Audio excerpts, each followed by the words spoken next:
ఏదో ఒక బుక్ పట్టుకొని 4 శ్లోకాలు పట్టుకొని విమర్శిస్తుంటారు ఈ స్వయం ప్రకటిత మేధావులు. ఏ శ్లోకాన్ని విమర్శించాలనుకున్నా అది అవైదికం అయి ఉండకూడదు.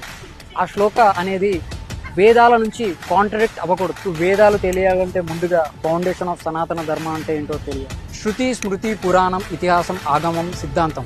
అందులో శృతి అంటే 4 వేదాలు: ఋగ్వేదం, యజుర్వేదం, సామవేదం, అధర్మణ వేదం. అందులో ఒక్క వేదం చదువుకోవాలంటే 13 సంవత్సరాలు పడుతుంది. 4 వేదాలు చదువుకోవాలంటే 54 సంవత్సరాలు పడుతుంది నైష్టిక బ్రహ్మచర్యంతో. లేదా దాన్ని సపోర్ట్ చేసే వేదాంగాలు శిక్ష, వ్యాకరణం, ఛందస్సు, యుక్త, జ్యోతిష్య, కల్ప అనే 6 వేదాంగాలు తెలిసి ఉండాలి.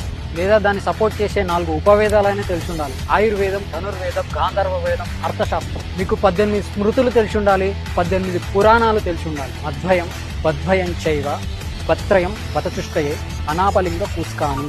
మార్కండేయ పురాణం, మత్స్య పురాణం, భగవత పురాణం, భవిష్య పురాణం, బ్రహ్మాండ పురాణం, బ్రహ్మ పురాణం, బ్రహ్మ వైవర్త పురాణం, విష్ణు పురాణం, వరాహ పురాణం, వామన పురాణం, వాయు పురాణం, అగ్ని పురాణం, నారద పురాణం, పద్మ పురాణం, లింగ పురాణం, గరుడ పురాణం, కూర్మ పురాణం, స్కాంద పురాణం.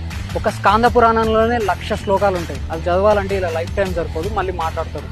అండ్ పురాణాలు అనేవి ఫిలాసాఫికల్గా ఉంటాయి, దాన్ని డైరెక్ట్గా మెసేజ్ ఉండదు. సో అది తెలియాలంటే ఒక గురువు సహాయం అవసరం. Without having knowledge or qualification in aerospace engineering, how do expect to understand the rocket science?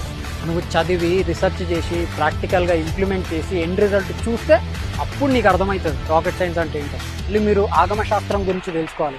అందులో 77 శక్తి ఆగమాలు ఉంటాయి, అంటే అమ్మవారి గుళ్ళకు అలానే కడతారు. 28 శైవ ఆగమాలు ఉంటాయి, అంటే శివుడి గుళ్ళు అలానే కడతారు. 108 వైష్ణవ ఆగమాలు ఉంటాయి, అందులో అంటే విష్ణువుకి సంబంధించిన గుళ్ళన్నీ అలానే కడతారు. గుడి కట్టేటప్పుడు అందులో ప్రాకారాలు, శిల్పం, గోపురం, ధ్వజస్తంభం, బలిపీఠం, మూల విరాట్, ఈ మ్యాథమెటికల్ క్యాలిక్యులేషన్స్ అన్నీ, ఈ యాంగిల్ ఆఫ్ ఎలివేషన్స్ అన్నీ ఒక క్యాలిక్యులేషన్ ప్రకారం చేస్తారు, ఆగమ శాస్త్రం ప్రకారమే చేస్తారు. ఇవన్నీ రాయడానికి కనీసం 10,000 సంవత్సరాలైనా పట్టుంటుంది. Not precisely. ఇవన్నీ చదివి అర్థం చేసుకొని డీకోడ్ చేసుకొని అన్వయించుకోవాలంటే నువ్వు 100 జన్మలు ఎత్తినా సరిపోదు. మీరు విమర్శించే విధానం ఏదైతుందో అది క్రిస్టియానిటీని విమర్శించవచ్చు, ఎందుకంటే సర్వం బైబిల్లో ఉంటుంది. వాళ్ళకి బైబిల్ని చూసి క్రిస్టియానిటీ విమర్శించవచ్చు, అలాగే ఖురాన్ని చూసి ఇస్లాంని విమర్శించవచ్చు. సనాతన ధర్మం అలా కాదు మిత్రమా. అనంత వాహినిలా ప్రవహించే సత్ సాంప్రదాయ సనాతన ప్రవాహాన్ని ఎవరు ఆపలేరు.